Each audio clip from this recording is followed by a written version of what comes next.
Isang matandang babae ang hinimatay sa ospital dahil sa hypoglycemia, balak sanang tulungan ng isang binata. Ngunit pinigilan siya ng isang nurse. Sinabi niya sa binata na walang pera ang matanda at hindi kayang magpagamot. Pero hindi ito ininda ng binata, tinulungan niya pa rin ang matanda at dinala sa kanyang klinika. Nalaman niyang may angioma ang matanda at kailangan ng imported na gamot, ngunit hindi niya ito kayang bilhin dahil sa kanilang kalagayan. Kaya kinuha ng binata ang gamot na mas mura dahil tinustusan na niya. At dahil nakitang hinimatay ang matanda dahil sa hypoglycemia, ibinigay pa niya ang kanyang pananghalian sa kanya.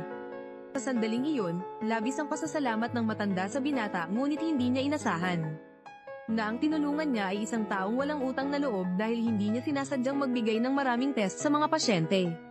At ang mga gamot na kanyang inirereseta ay mabisa at mura, kaya mabilis siyang dumami ng pasyente. Ngunit nang makita ito ng direktor at ng kanyang kasamahan, nainggit ang dalawa. Narinig ng isang dumaraang nurse ang kanilang usapan tungkol sa binata, at sinabi niya sa direktor na ang dahilan kung bakit maraming pasyente ang binata ay dahil palagi niyang binibigyan ng gamot sa presyong puhunan ng mga taong hindi kayang magpagamot. Kaya nang malaman ito ng direktor, hindi lang niya inilipat ang mga pasyente ng binata sa kanyang sakim na kasamahan, inutusan pa niya ang nurse na ipahayag sa lahat na ang binata ay isang intern lamang at hindi pa regular, para hindi malagay sa alanganin ng mga pasyente dahil lang sa nakakatipid. Dahil dito, ang mga pasyenteng maingat na inalagaan ng binata ay napunta lahat sa kanyang sakim na kasamahan. Ang biglaang pagbabagong ito ay ikinagulat maging ng mga pasyenteng nagpapatingin. Narinig din ng binata ang ingay at lumabas para tingnan. Tinanong niya ang kanyang kasamahan kung ano ang nangyayari, ngunit walang hiya itong sumagot na ayaw niya lang hayaang maantala ng isang hindi kwalipikadong doktor ang pagdaling ng lahat. Pagkatapos, sumang-ayon din ang matandang tinulungan niya noon, isa lang siyang intern, aniya. Naglakas loob pa siyang resetahan ako ng kung ano-anong gamot ngayon, na antala ang paggagamot sa akin. Dapat bayaran ako ng binatang yan ng 50,000 bilang danyo. Sinamantala naman ng anak ng matanda ang pagkakataon at kinwelyuhan ng binata. Sinabing hindi siya aalis hanggat hindi nagbabayad ang 50,000, sapat na para sa bayad sa stent surgery ngayon. Stent surgery. Hindi mo ba alam na sa edad niya, napakadelikado ng operasyon? HMP Dr. Lin, ako na mismo ang gagawa ng operasyon na to. Huwag ka nang makialam. Tama, si Dr. Wu. Espesyal pang ang nag-apply ng tulong pinansyal para sa amin. Hindi katulad mo na puro pagkita lang ng maduming pera ang alam. Nang makitang hindi makatwiran ng mga tao, pumunta ang binata sa direktor. Sinabi niyang hindi lang inagaw ng kasamahan niya ang kanyang mga pasyente, nagreseta pa ito ng maraming test sa mga mahihirap na pasyente. Pero ang tanging nakikita ng direktor ay ang interes ng ospital. Hanggat may kita, wala siyang pakialam. Kaya't pinalayas niya agad ang binata at tinawagan kaagad ang sakim na kasamahan. Nagreklamo na siya sa akin. Sinasabi ko sa'yo, kahit anong paraan pa yan, paalisin mo na agad ang pasaway na batang yan sa klinika. Sa sandaling iyon, hindi pa alam ng direktor kung gaano kalaki ang magiging kabayaran sa kanyang kawalang aksyon. Ang totoong pagkatao ng binata ay ang tagapagmana ng pinakamayamang korporasyon. Ang ospital na ito ay pag-aari pala ng pamilya ng binata, samantala, ang sakim niyang kasamahan, para mapaalis ang binata. Sinusulan niya ang matanda, sinasabing kung hindi dahil sa peking gamot na ibinigay ng binata at naantala ng 1 buwan ang kanyang paggaling, hindi sana siya kailangang operahan ngayon. Kung papayag daw ang matanda na makipagtulungan sa iba para guluhin ang binata at tuluyan siyang mapaalis sa ospital, mag-a-apply daw siya sa ospital ng espesyal na diskwento para sa kanya sa isang pangakong napako. Dinala ng matanda ang mga pasyenteng dating ginamo ng binata para mag-iskandalo sa ospital. Sunod-sunod na nagreklamo ang mga tao na matapos inumin ang murang gamot ng binata, sumama ang pakiramdam ng kanilang mga katawan. Hinihiling nilang bayaran sila ng binata sa harap ng mga taong naninirang puri ng walang ebidensya. Ayaw sana silang pansinin ng binata, ngunit ang dean, na narinig ang kaguluhan, para maprotektahan ang reputasyon ng ospital. Walang alinlangang sinisi ang binata. Kung wala kang problema, paanong magtitipon ng napakaraming tao rito para mag-iskandalo? Mag-sorry ka na sa kanila ngayon, bayaran mo ang kanilang danyos, at tapos na ang usapang ito. Hindi makapaniwala ang binata sa kanyang narinig. Kung ikukumpara sa reputasyon ng ating klinika, mahalaga pa ba kung sino ang tama o mali? Tsaka, hindi ba't nagsimula ang gulo ngayon dahil sa iyo? Kung wala ka talagang kasalanan, bakit sila magtitipon dito para ireklamo ka? Kaya naman, Kahit anong hilingin nila ngayon, kailangan kong ibigay sa kanila. Tama kung hindi nyo ibibigay ang aming hinihiling, walang aalis dito sa inyo ngayon. Hindi sapat ang bayad, pinsala lang. Kung gusto ninyong patawarin namin kayo, sige. Bayaran ang danyos, at saka lumuhod ka. Oo, lumuhod ka at mag-sorry sa amin. Gusto ninyong lumuhod ako at mag-sorry sa inyo. Oo. Mag-sorry. Sorry, pa. Tama po kayo. Kaya ng doktor na gamutin ang sakit.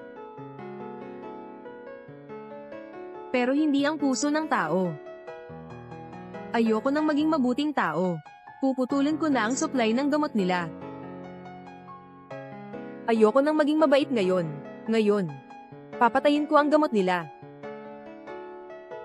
Handa akong tanggapin ang plano ng pamilya. Anong ginagawa mo dito? Pinapagawa kita ng paghingi ng tawad. Narinig mo ba?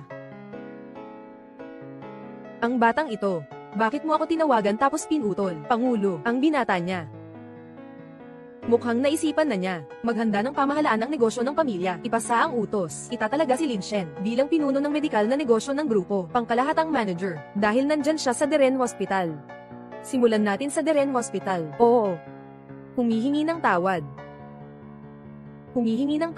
Walang tulog at pagod ako. Nagsusumikap na pag-aralan ng pinakamainam na plano sa paggamot para mabili ninyo ang pinakamurang gamot. Ngunit pinakamaganda. Ganito pa kayo sa akin. Hindi ba masakit ang inyong konsensya? Huwag na kayong magpanggap pa. Kayo talaga yun, na kumikita sa masamang paraan. Ganito talaga. Pinapakiusapan ka ng nanay ko na lumuhod at humingi ng tawad sa kanya. Hindi mo ba narinig?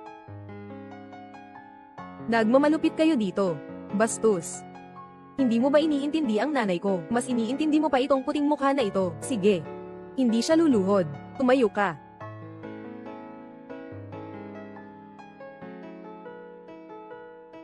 Tingnan nyo lahat. Nurse, nang hampas. Humarap ka sa anak ko. Nurse ang nanakit. Paano ka nanakit?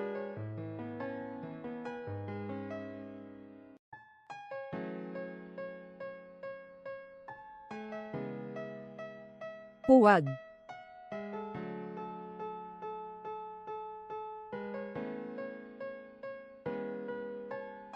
Tumigil na kayo. Kung magpapalala pa kayo, magpapatawag na ako ng pulis. Sige, magpatawag ka. Hayaan mong dumating ang pulis at magdesisyon. Paano nyo pinipuwersa ang mga pasyente, mga doktor? Ganito lang. Paano pwedeng manakit ang doktor?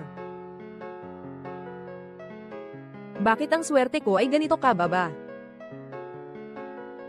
Pumunta lang ako sa ospital para magpatingin, at yung anak ko pa ang napagbintangan na naaway. Walang katotohanan dito, hanggang kailan? Direktor. Sa nangyaring ito ngayon, kailangan mong magbigay ng paliwanag sa amin. Direktor. Sinasaktan ito. Talagang mali ito. Tingnan ninyo ang ginawa ninyo. Sila ang unang umatake. At si Dr. Lin ay nasugatan pa. Bakit walang nagsasabi? Joe Yun. Kahit gaano man magalit ang pasyente, bilang mga medical staff, hindi tayo pwedeng makipagtalo ng diretso sa pasyente. Ito ang pinakapangunahin. Etika at profesionalismo natin. Sabi mo, paano ka makakagalit sa tao? Ayon sa patakaran, ang manakit ay mapapalayas ka. Kung ayaw mong mapalayas, maliban na lang, makahanap ka ng paraan para mapatawad ka ng pasyente. Gusto mong patawarin ka niya, pwede. Itong bagay na ito, lahat ay dahil sa kanya. Kailangan niyang humingi ng tawad sa nanay ko. Joe Yun. Binigyan ka na ng pagkakataon ng pamilya ng pasyente. Nais bang manatili o mapaalis? Nakapagdesisyon ka na. Ako.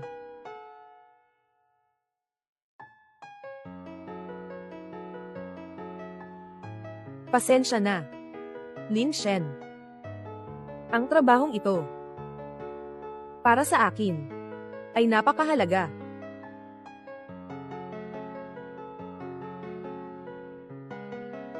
Sige.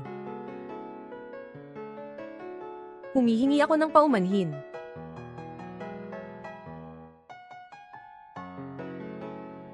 Pasensya na, anong kasalanan ko sa'yo? Ipaliwanag mo ng malinaw. Anak. Kung ganito siya nahihirapan dahil sa bagay na ito, huwag na tayong makipag-ayos. Oo, Direktor. Pakipakiusap, tulungan mo kaming alagaan itong batang ito, tanggalin na. Ako ang nagbigay ng maling gamot. Nakapagpalala ng iyong kondisyon. Kasalanan ko. Sige. Makinig kayong lahat. Sa wakas, inamin niya na may problema siya. Bakit ka ganito? May ganito bang doktor? Kung ikaw mismo ang may problema, hindi sapat ang paghingi mo lang ng tawad. Ano pa ba ang gusto mo? Kumukupas ka, magyuko ka at aminin ang pagkakamali. Kung hindi ka luluhod, hindi ko papayagang hindi maparusahan ang babaeng iyon na hinampes ang anak ko. Hindi ako titigil dito. Huwag kayong magpakalabis. Lin Shen. Si Jo Yun ay ginawa ito para sa'yo, kaya nilabag niya ang mga patakaran ng ospital. Luhod ka at humingi ng paumanhin. Maiiwasan ang pagkawala ng trabaho ni Jo Yun. Anong tingin mo? Mukhang sulit naman. Lin Shen. Kahit na kailangan ko talaga ang trabahong ito, hindi ko maaring ipagsakripisyo ang isang trabaho para sa iyo, na magpatira pa sa mga taong ito na walang moral. Sino ang sinasabi mong walang moralidad? Ikaw. Hoy. Opo. Sige. Naiintindihan. Mga kasama, may napakagandang balita ako. Anong magandang balita? Direktor, ang saya mo naman. Kitatanggap ko lang ng magandang balita. Ang ating grupo, ang anak ng chairman, ay darating sa ating klinika bilang general manager. Narinig ko, sa likod ng Beren Medical Clinic ay, ang Shanhei Group. Shanhei Group. Anong klaseng grupo yan? Iyan ang namungunang kumpanya sa Jingzhou. Ang chairman ng grupo, ay siya pang pinakamayaman sa Jingzhou. Ang klinikang ito ay industriya ng Shanhei Group. Na, ang anak niya ay darating dito para maging general manager. Tama. Mukhang, ang abiso ng grupo ay dumating na. Kaka-receive ko lang ng balita, ang anak ng chairman ng grupo ay nagtatrabaho na sa ating klinika at saka, tungkol sa kanyang opisyal na pagkatalaga, 3 araw mula ngayon, ay darating na. Nasa klinika na siya.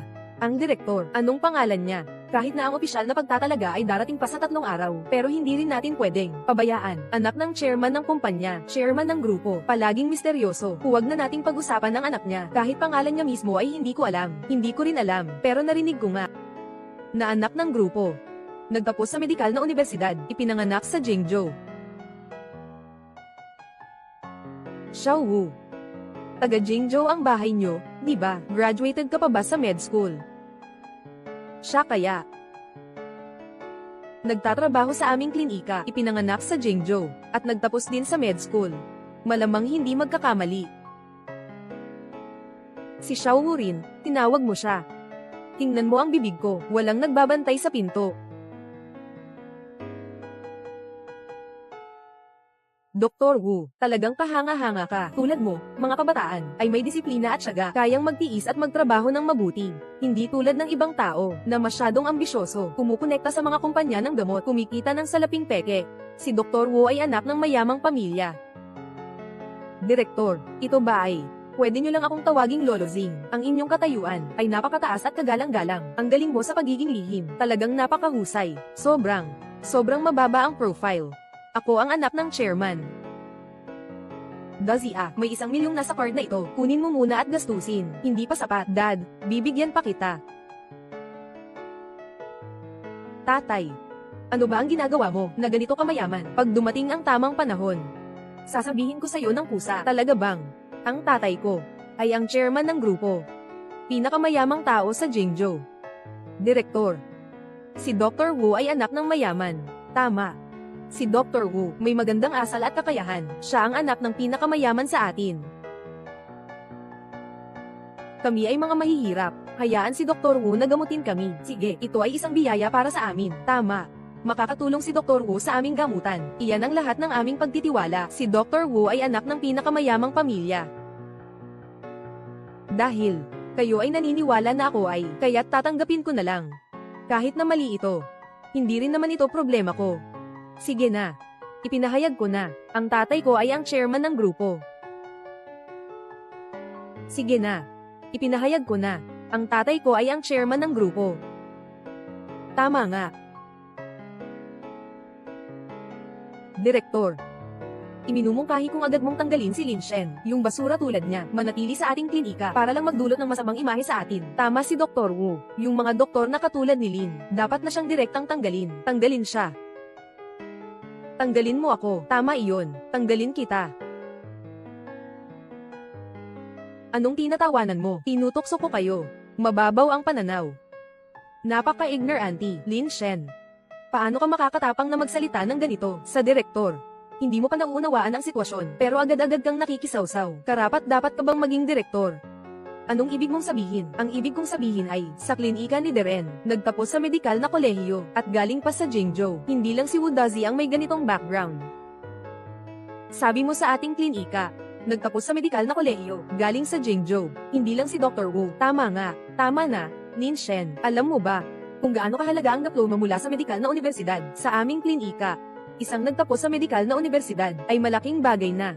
At sinasabi mo pang may pangalawa pa, sabihin mo nga sa akin, maliban kay Dr. Wu, sino pa? Si Lin Shen ay nagtapos din sa pang-eskwelahan ng medisina, galing sa Jingzhou. Ikaw rin ay nagtapos sa medisina. Totoo at walang halong peke. Tingnan mo. Galing sa med school, diploma.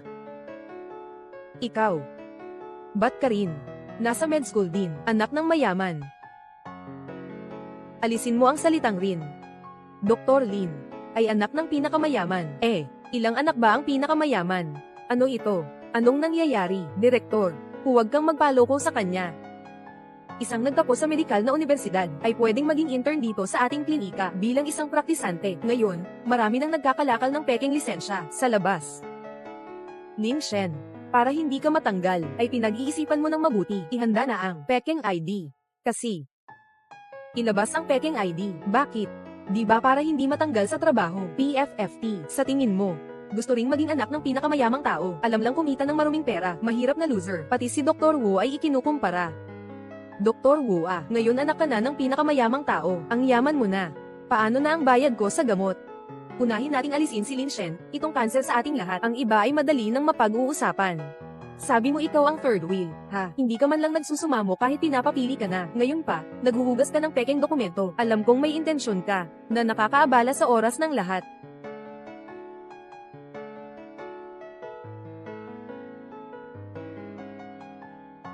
Ikaw. Bakit ka pa tumitingin sa akin ng ganyan? Bakit kayo nananakit? Bakit kayo lang ang pinapayagang manakit? Ang sinaktan ko ay itong manggamot na ito. Pagkatapos ng 3 araw, ilalabas ang opisyal na dokumento ng grupo. Sa oras na iyon, kayo ay mananagot sa ginawa ninyo ngayon, pagsisisi. Itinalaga ng grupo, Lin Shen. Hindi ba gusto mo lang, magpaliban ng ilang araw, alam ng lahat? Ang maliit mong plano. Ngunit, dahil sinabi mo na, maaari kitang bigyan ng ilang araw. Direktor, panatilihin mo muna siya, hanggang makuha ang atas ng grupo, ako mismo ang pipirma. Para tanggalin siya. Ikaw. Tanggalin mo ako, dapat kang magpasalamat sa akin, dahil pinahintulutan kitang manatili ng ilang araw pa dito. Kung ganun, si Dr. Wu na ang nagsabi, maswerte ka rin pala. Manatili ka pa ng ilang araw, walang masama doon. Mananatili na lang.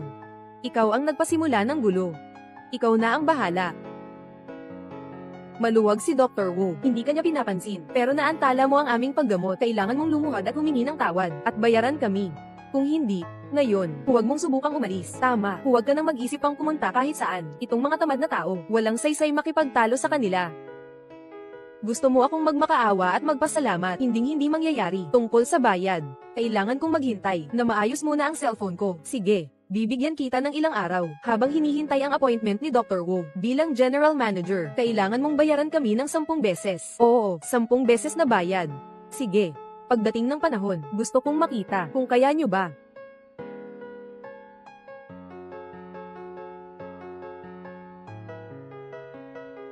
Masakit ba? Anong nangyari? Sobrang sakit. Ganito na ang oras, nandyan ka pa rin sa kakasabi.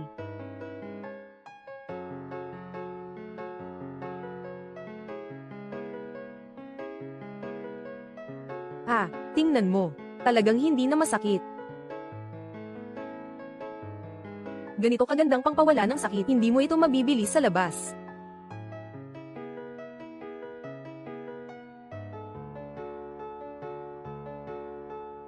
Masyadong malalim, Ginoong Shu, sila ay sadyang nagpasiklab ng gulo, sobrang nilang ginawa yan. Gusto mo pa bang magbayad sila? Pinaghirapan ko para sa kanila, pero imbes na pasalamatan, nagbalik sila ng masama. Inilagay nila ako sa isang lugar na walang kabutihan at katwiran. Kung nagawa na nila ang unang hakbang, huwag mo akong sisihin kung gagawin kong 15. Ikaw. 3 araw mula ngayon. Ipinasa na ang utos ng grupo. Ang klinika ni Deren ay magiging sa akin na. Lahat ng mga kaso at record ng pasyente ay makukuha ko. Sa oras na iyon, ako ay mangungulekta ng ebidensya upang sila ay magbayad para sa kanilang ginawa ngayon, sa araw na ito. Lin Shen, hindi ka siguro, totoo bang anak ng chairman ka? Palagi mong pinoprotektahan ako noon, bakit ngayon? Nagsimula na namang magduda, wala akong pakialam sa kung anong katayuan mo.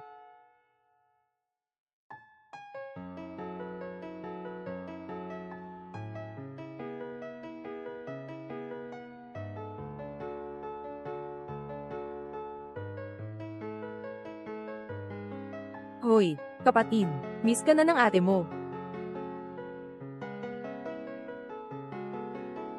Kuya. Narinig ko na si Itay, ipinasa na sa'yo ang klinika ni Darren. Mga taong magiging general manager na, hindi pwedeng magsuot ng masyadong bata. Ngayon, inihanda ko para sa'yo, isang branded na damit, ipapadala ko. Isipin mo na lang ito, bilang regalo para sa'yo. Tandaan mo ha, mataas na lipunan. Unahin ang paggalang sa damit bago ang paggalang sa kabayo. Kung gusto mong kilalanin ang iyong kakayahan, kailangan mo nang kilalanin ang iyong panlasa sa pananamit. Sa aming pamilya, kulang kami sa lahat, maliban sa pera. Kaya nga, naiintindihan ko na.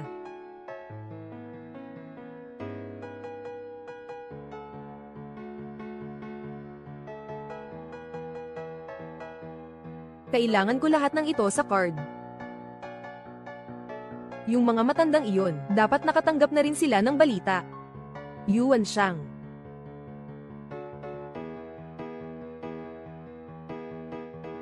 Narinig mo na ba? Inayos na ng chairman ang paglahok ng binata sa mga negosyo ng grupo. Narinig kong nagsimula siya sa Darren Clinic. Sama-sama tayong sumuporta sa Pangulo sa hirap at ginhawa. Mga tunay na magkapatid sa pagtatag ng kaharian. Kasabay din nating lumaki si Lin Shen. Ngayon si Lin Shen, ang humahawak ng negosyo ng grupo. Dapat ba tayong magpakita ng pasasalamat? Tama ang sinabi ni Mang Chen, ang bawat regalong ito, hindi dapat maliitin. Tama.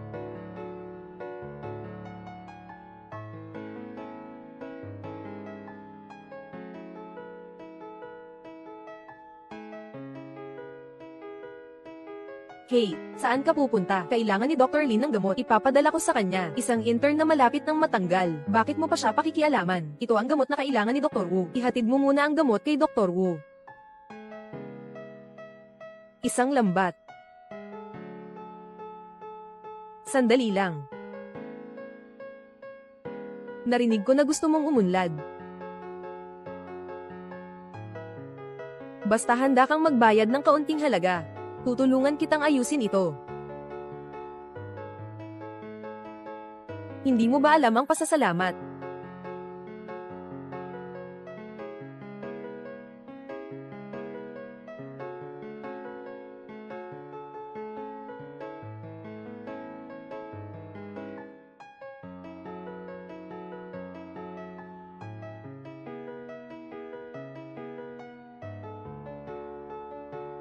Malayo ba?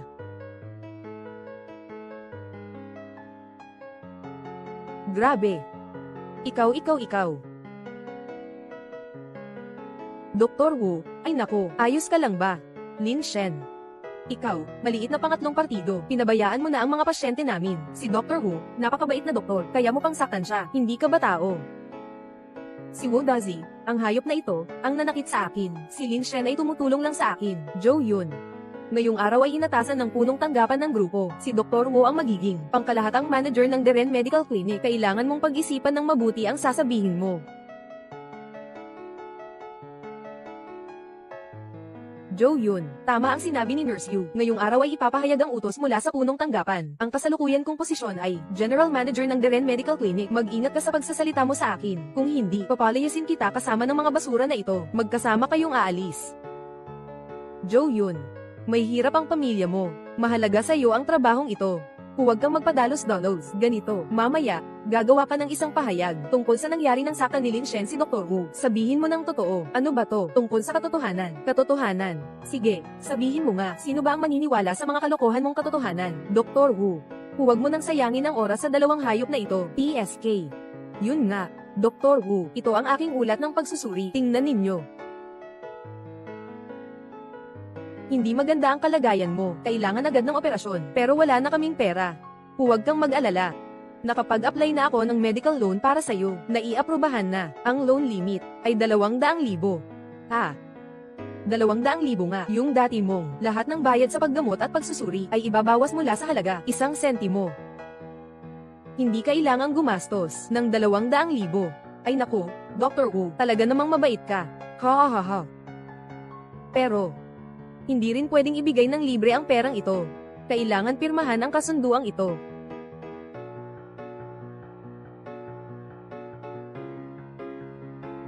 Dali, daer.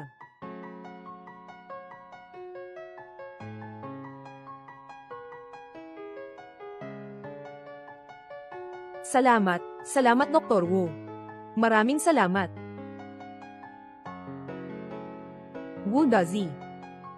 Pinapahamak mo sila. Ikaw nga. Mas mabuti pang ayusin mo muna ang sarili mo. Magandang balita. Kakatapos ko lang makita, ang ilang mga direktor ng Shanghai Group ay dumating na. Narinig ko nga, ngayong araw ay maaaring maglabas ng utos ang punong tanggapan ng balita tungkol sa pagtatalaga. Sadyang dumating sila para maghatid ng pagbati. Espesyal na pagbati para sa iyong pag-upo sa posisyon. Nailagay na ang iyong mga regalo ng pagbati sa ilalim ng ating klinika. Ginoong Wu, pangkalahatang manager.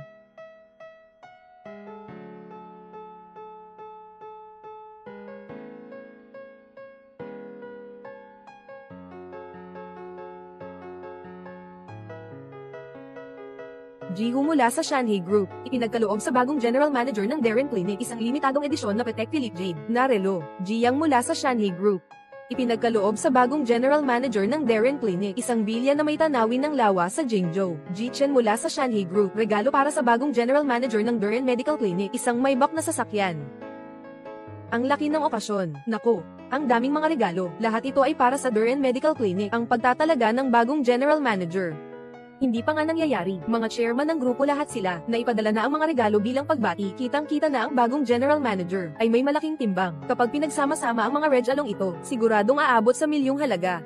Iba talaga ang anak ng chairman. Napakalaki ng eksena. Dr. Wu, bakit ka pa nakatunganga? Hindi ka pa ba pupunta? Kunin mo na ang regalo. Sige, hindi ko akalain. Hindi pa dumating ang appointment, pero dumating na ang intensyon ng direktor. Ahahaha. Pumunta ka at sabihin mo sa mga direktor ninyo, tinanggap ko na ang regalong ito. Wu Dazi. Ganito ka lang kasigurado, na ang mga regalong ito ay para sa iyo, Lin Shen. Sino ang nagbigay sa iyo ng pahintulot na magsalita dito? Ang mga regalong ito, kung hindi para kay Wu Dazi, para sa iyo pa rin. Sa totoo lang. Talagang para sa akin ito. Kababawan, HMPH, team, hindi ka man lang umihi, tumingin ka sa sarili mo, anong katayuan ka ba? Makakapagbigay ng regalo ang direktor ng grupo sa iyo, wala namang nakasulat dito. Paano nyo nasabi, na ang mga regalong ito ay para kay Wu Dazi? Hindi ba't sinabi na, para sa bagong general manager? Si Wu Dazi ay anak ng chairman. Siya rin ang bagong general manager ng ating Darren Medical Clinic, ang bagong general manager. Ang appointment na ito ay maipapasa ngayong araw. Si Wu Dazi ay tumanggap ng regalo, makatarungan at makatwiran, kaya, batay kayo, na si Wu Dazi ay nagtapos sa Medical University, galing muli sa Kyoto, agad na napagpasyahan, na siya ang tunay na anak ng chairman. Desheng Medical Clinic, ang bagong itinalagang general manager. Sa mga ito, hindi ba sapat ang mga ebidensyang ito? Lin Shen, paano ko nalaman, na paulit-ulit kang, nanghihimasok kay Dr. Wu, at nagpapanggap ka pa, di ba? Naiintindihan ko na. Gusto mong angkinin ang mga regalo, di ba, direktor ng ospital. Ngayon, tinawagan pa ni Lin Shen si Dr. Wu, baka may sama siya ng loob. At sinadya niyang guluhin. Lin Shen, ang laki ng tapang mo, nangangahas kang hampasin ang bagong general manager, para akong nakakita ng taong naghahanap ng kamatayan. Tawagin ninyo ang mga tao, palabasin ninyo siya. Tara na, dali. Jing Yuan, kung aakyatin mo ako ngayon, sigurado ako, ang direktor na ito, ay hindi na makakapagtrabaho.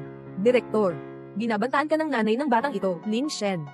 Paulit-ulit na kitang pinagtitiis. Hindi mo alam ang kabutihan. Huwag mong isipin na ako, bilang direktor, ay parang luwad na hinubog. Direktor, tulad ni Lin Shen na tao, bakit ka pa nakikipag-usap sa kanya? Ibigay mo sa akin ang panulat. Pipirmahan ko na ngayon din. Tanggalin mo siya. Sige.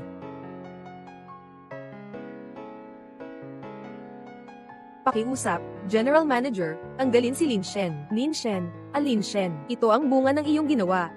Walang makakatulong sa'yo. Lin Shen. Dahil magkasama tayong mga katrabaho, gusto ko sanang umalis ka ng maayos, ngunit nagalit ka sa lahat. Ngayon, gagawin ko ito, bilang pangkalahatang manager. Ako. Pinalayas kita. Lubos akong sumusuporta sa desisyon ni Ginoong Wu. Pinalayas ka.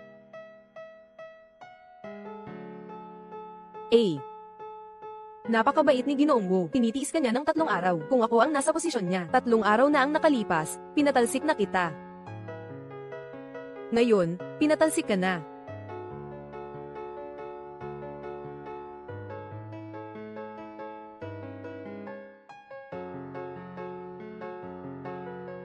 Akala mo ba kayang patalsikin mo ako? Sa ganitong sitwasyon, nagmamalaki ka pa. Talagang walang pag-asa. Bakit ka ba ganun kapal ng mukha? Bayaran mo na. Hindi ka na doktor ng klinika ngayon. Hindi na namin kailangang maging magalang sa'yo. Kung hindi mo babayaran ang utang mo ngayon, huwag kang umalis. Hindi ka papayagang pumunta kahit saan. Bayaran mo na, bayaran mo na, bayaran mo na, bayaran mo na. May regalo para sa kasal.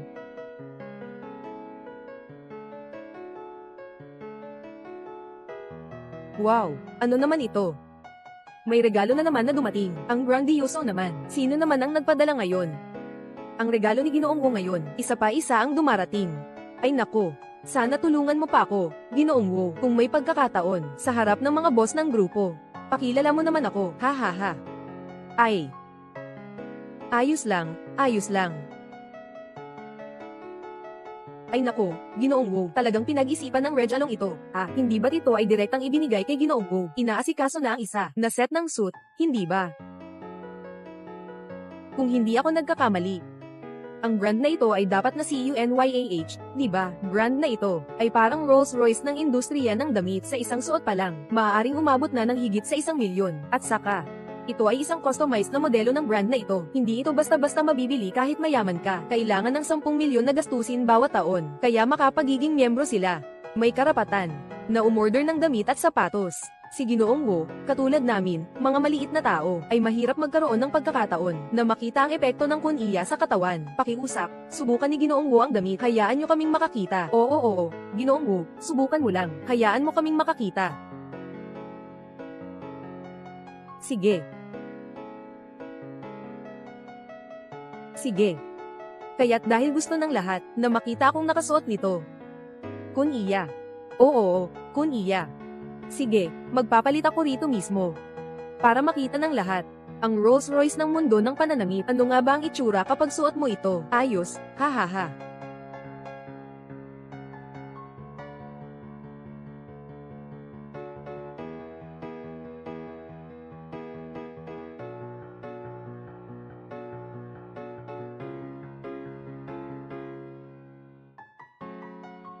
Medyo may kakaiba Parang hindi bagay Bakit parang medyo maliit?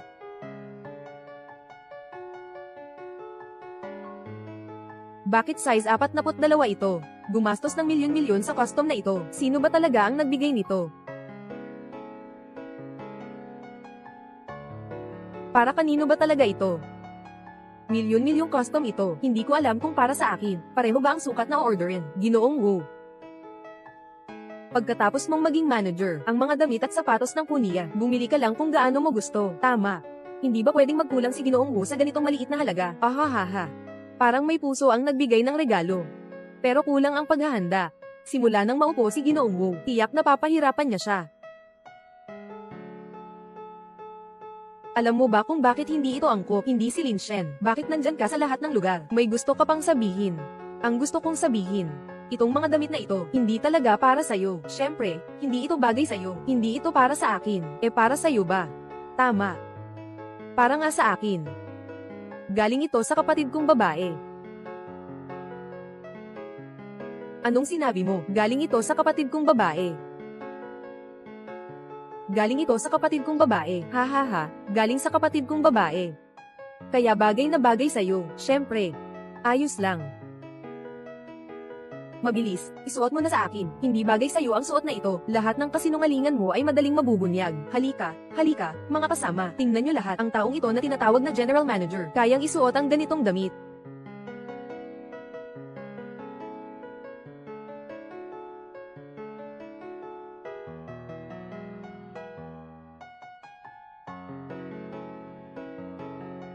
Dr. Lin, diretsong sinabi niyang anak siya ng pinakamayaman. Ang suit na ito ay bagay na bagay sa kanya. Baka naman totoo lahat ng sinabi niya. Kung sabihin na ang isang damit lang ang bagay.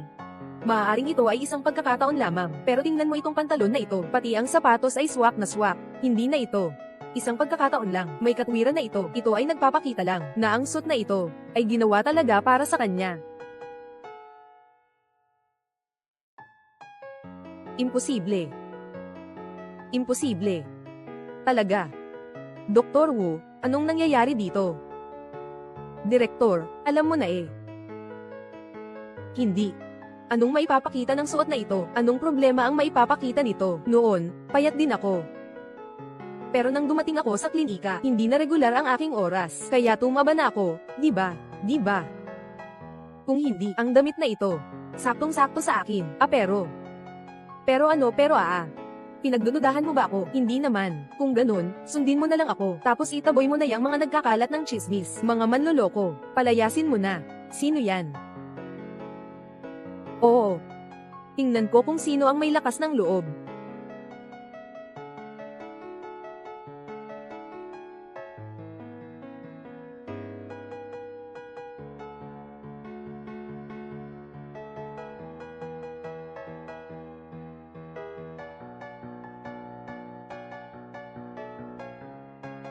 Anong klaseng tao ka? Tinatangka mong manakit sa kapatid ko. Sino ka ba? Makinig ka mabuti. Ako ang babae na ito, Vice President ng Executive Group ng Shanghai, Lin Yiwan. Kapatid na babae ni Lin Shen. Ano? Kapatid na babae ni Lin Shen, Vice President ng Shanghai Group. Hindi inaasahan. Hindi ko inakalang meron siyang ganitong kalakas na backer. Hindi.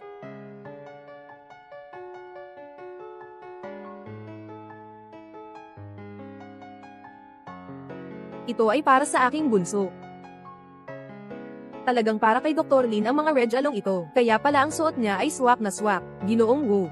Ano ba talaga ang nangyayari? Hindi ba ngayong araw ang pagtatalaga sa grupo? Araw mo bilang pangkalahatang manager, hindi ba? Bakit siya ang Vice President ng Shanghai Group? Sa halip, pinabayaan niyang agawin ng kapatid niya ang iyong atensyon. Paano nangyari na ang Vice Presidente ng Shanghai Group ay pinabayaan lang ang kapatid niya na agawin ang iyong atensyon? Tama nga. Isang kapatid ng vice-presidente, paano siya makikisalamuha sa atin? Ang anak ng chairman kumpara sa, tingin ko itong babae, ayaw na ng kanyang ina, nasaktan ka. Lalo na sa ganitong mahalagang araw, nakuha ang lahat ng atensyon. Tama nga. Paano naman ang isang vice-president makakapantay? Sino ang anak ng chairman? Si Ginoo lang talaga, ang pinakakinikilala namin. Lumapit ka rito.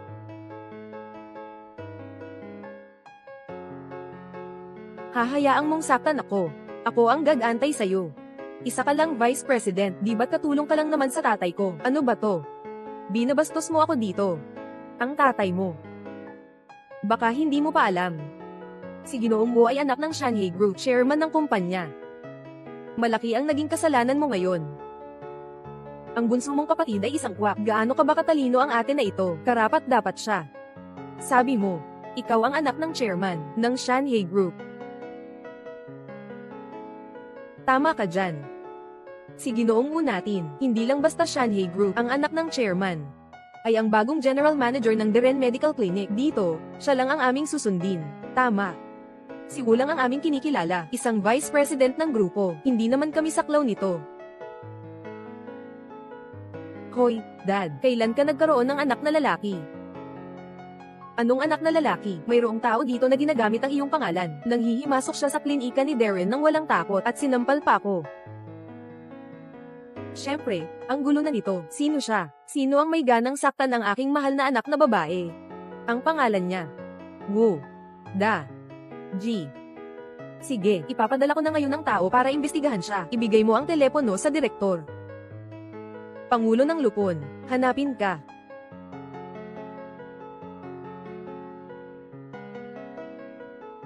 Ako ang chairman ng grupo, si Lin Shanghai. Chairman, ako si Xing Yuan. Inuutusan ko na simula ngayon, ganap na sumunod sa mga plano ni Lin Shen. Kung hindi, ikaw ang mananagot sa mga resulta. Anong nangyari, Direktor? Katatapos lang tumawag ng chairman ng personal. Sinasabi na si Lin Shen, bilang pangkalahatang manager ng aming klinika, ipapakinggan natin ang kanyang mga utos. Paano naman pwedeng ganito? Kayong dalawa. Huwag kayong maniniwala kay Lin Shen. Isang tawag lang naman. Anong pwedeng ipaliwanag niyan? Sabi niya, siya ang chairman.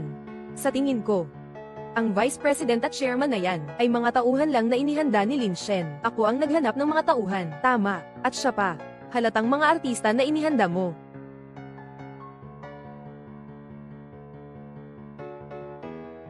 Sabi mo siya ay aktres. Hindi nakapagtataka na ang ganda niya, so ikaw pala ay aktres. Lin Shen, talagang tuso ka. Halos naloko mo kaming lahat. Ano man ang sinabi niya, naniwala kayo. Hindi ako naniwala sa kanya. Ikaw ba ay maniniwala? Sinasabi ko lang, paano naging kapatid ng vice-presidente, ang isang manggamot na walang kakayahan, mukhang may ginawang palabas. Nag-aarte siya dito. Sa mga panahong ito, talagang napakaraming mga paraan ng mga manloloko. Halos maloko ako. Ako ba ay isang manloloko? Malalaman ninyo agad. Sana sa oras na iyon, hindi kayo magsisisi.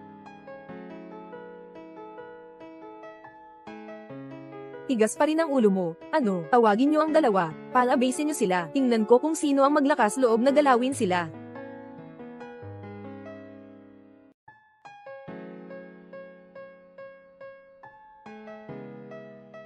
Sino kayong tatlo? Sino kayong tatlo? Direktor ng grupo na si Hu Jiming. Direktor ng grupo na si Yang Longgang. Direktor ng grupo na si Chen Yuanjing. Nandito na ang tatlong direktor ng grupo. Kayo ay mga direktor. Tama ang sinasabi mo. Para bang mga artista kayo na inarkila ni Lin Shen? Sino ka ba? Nangangahas kang maging bastos sa aming Ginoo. Lumapit ka, sasabihin ko kung sino ako. Ako ang anak ng chairman ng grupo. Kayo naman, ano ba kayo? Karapat-dapat ba kayong makipagtalo sa akin dito? Nang ahas kang sampailan ako. Pati ang direktor ng grupo, sinampal mo pa. Ang laki ng tapang ninyo. Lin Shen. Talagang nagastos ka ngayon. Ang dami mong inarkilang artista, Lin Shen. Hindi ka pa rin sumusuko sa ganito. Hanggang saan mo ba? Balak magpatuloy sa panlilinlang. Hindi ka pa rin magbago. Sa tingin ko, kayo pa ang hindi magbago. Simula pa lang. Ipinahayag ko na ang aking pagkakakilanlan, pero hindi pa rin kayo naniwala. Ngayon, tatlong direktor mismo ang dumating, hindi pa rin kayo naniniwala. Kayo. Talagang wala ng pag-asa kayo. Sinasabi niyo sila ay mga direktor ng grupo, sila nga. Sinasabi ko pa nga na ako ang chairman ng grupo. Ay nako, Ginoong Wu, pasensya na po, walang intensyong mang-insulto. Magbibigay lang ako ng isang halimbawa, hindi kayo naniniwala. Kami ang mga direktor ng grupo. Sa labas, ang aming mga pagkakakilanlan ay ibinigay ninyo mismo. At ang maliit na bibig ay nasa katawan mo. Anong gusto ninyong sabihin? Ganito lang. Kung mapapatunayan namin, kami ay mga direktor ng grupo. Kung mapapatunayan mo na ang sampal na iyon sa'yo ay pinayagan kong ibalik mo. Sige. Ito ang aking ID ng grupo. Sapat na ito para patunayan ang aking pagkakakilanlan. Talagang. Sa tatlong redyalong ipinadala ngayong araw sa klinika, isa ako sa kanila. Ito ang resibo ng pamimili. Siguradong totoo ito. Tingnan ninyo. Dito ay isang lingguhang pahayagan na inilalathala sa loob ng grupo. Kasama ako sa mga nagrepresenta sa grupo sa loob nito. Kongreso ng mga kinatawan ng negosyo sa Jingzhou. Lahat ng mga larawan ay ipinamamahagi sa loob ng aming grupo. Maari itong suriin ng lahat anumang oras. Hindi ba't ang tatlong ito ay talagang mga direktor ng grupo? Kung ganun, ibig sabihin, hindi ba't iyon ay nagsasabing si Lin Shen ang anak ng chairman ng grupo? Si Wu Dazi ay peke lang. Tumingin lang ako, peke. Ikaw. Peke. Peke.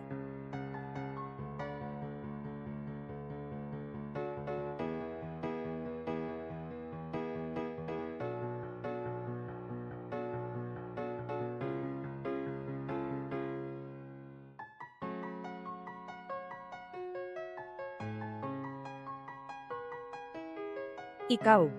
Sa huli, magbabayad ka ng napakasakit na halaga para sa iyong kayabangan. Sa huli, magbabayad ka ng napakasakit na halaga para sa iyong kayabangan. Anong problema kung ako'y kayabangan? May karapatan akong maging kayabangan. Wala kang karapatan dyan. Nakatanggap ng pagtatalaga mula sa grupo.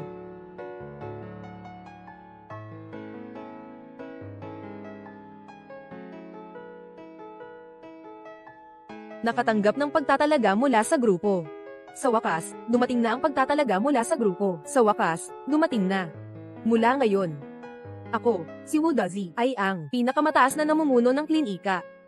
Maligayang bati, Ginoong Wu. Personal na inihayag ng mga direktor ng grupo ang pagtatalaga. Tatay. Wu Dazi, talagang tunay na anak ng chairman. Lin Shen, tingnan natin kung ano pang masasabi mo. Tatay. Dumating ka na. Ano? Tinawag na ring tatay ng chairman si Lin Shen. Sino ba ang tunay na chairman dito? Lin Shen.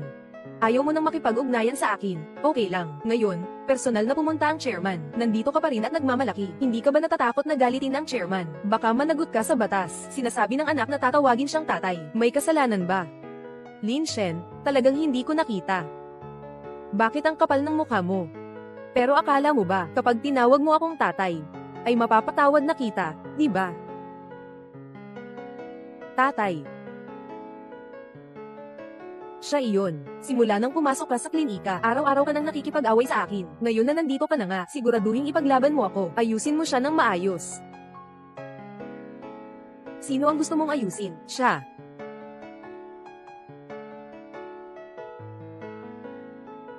Minsan anak, bakit ka pa ipinanganak sa akin na ganyan? Nakakainis na bagay. Tatay. Anong ginagawa mo? Anong ginagawa ko? Ako pa ang tatanungin sa'yo. Alam mo ba kung ano ang ginawa mo kanina? Hindi ko maintindihan ang sinasabi mo. Bumalik ka ngayon. Hindi ka ba dito para ipahayag ang appointment? Para ipasa sa akin ang klinik na ito. Ipahayag ang appointment. Itataas ka bilang general manager. Tama ba? Oo. Karapat dapat ka ba?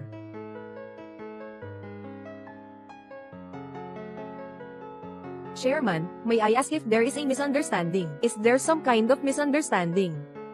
What did you call me? Chairman. What is the problem with this? What is this thing? Did you harm my son? It is Xing Yuan, right? Buksan mo ng malapad ang mga mata mo at tingnan ng mabuti. Si Ginoong Lin Shanhei, ang tunay na chairman ng Shanhei Group. Chairman. Ang apelyido ay Lin. Ito. Ibig sabihin. Si Lin Shen. Siya ang anak ng chairman. Direktor. Hindi ako naniniwala. Gusto kong makita ang appointment letter. Inaprubahan ng chairman ang appointment mula sa grupo. Itinalaga si Lin Shen bilang general manager ng Deren Medical Center.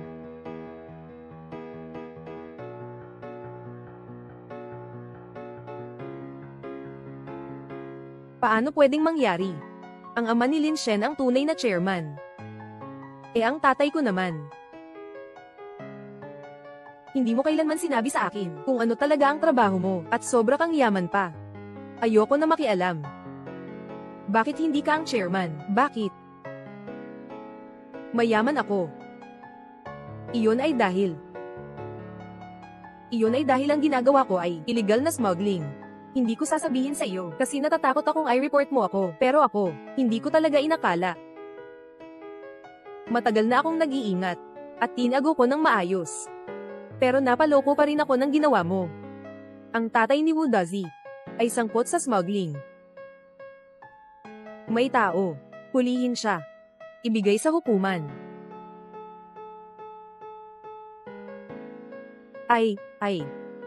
Ginoong tagapangulo, pakiusap, please. Pakiusap mo. Walang silbi. Ginoong tagapangulo, pakiusap, tulungan mo ang tatay ko, nandito ka na rin ngayon.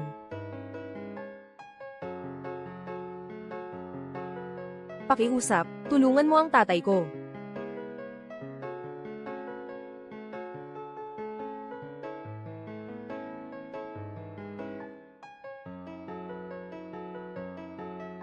Huwag kang mag-alala. Hindi kita sasaktan, mas magiging marumi lang ang mga kamay ko. At saka, hindi mo kailangang ipagtanggol ang tatay mo. Dahil, kayo ng iyong anak, ay huli na sa huli ay magkikita sa kulungan. Humiram ka ng malaking interes mula sa mga pasyente, nakipagsabuatan sa kumpanya ng gamot, patunay ng pagkitil ng pera sa masamang paraan. Naipasa ko na ito para sa iyo. Hindi magtatagal. Ikaw ay mapaparusahan ng batas. Dalhin siya.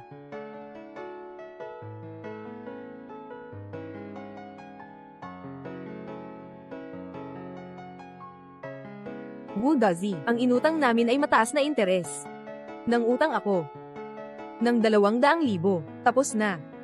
Lahat ay tapos na. Akala ko, kami ang nagkamali kay Dr. Lin. Buldazi, siya ang tunay na mapanlinlang na doktor.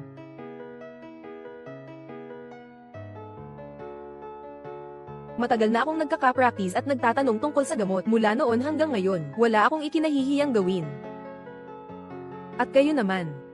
Pagkiling at pagdududa, ginagamit ng mga taong may masamang layunin. Lahat ng nangyari ngayon ay sa inyo. Sagot ninyo ang sarili.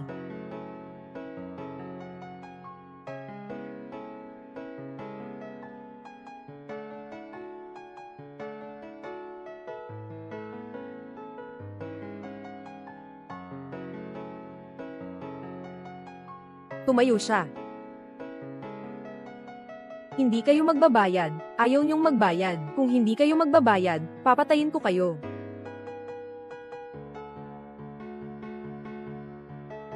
Susunod.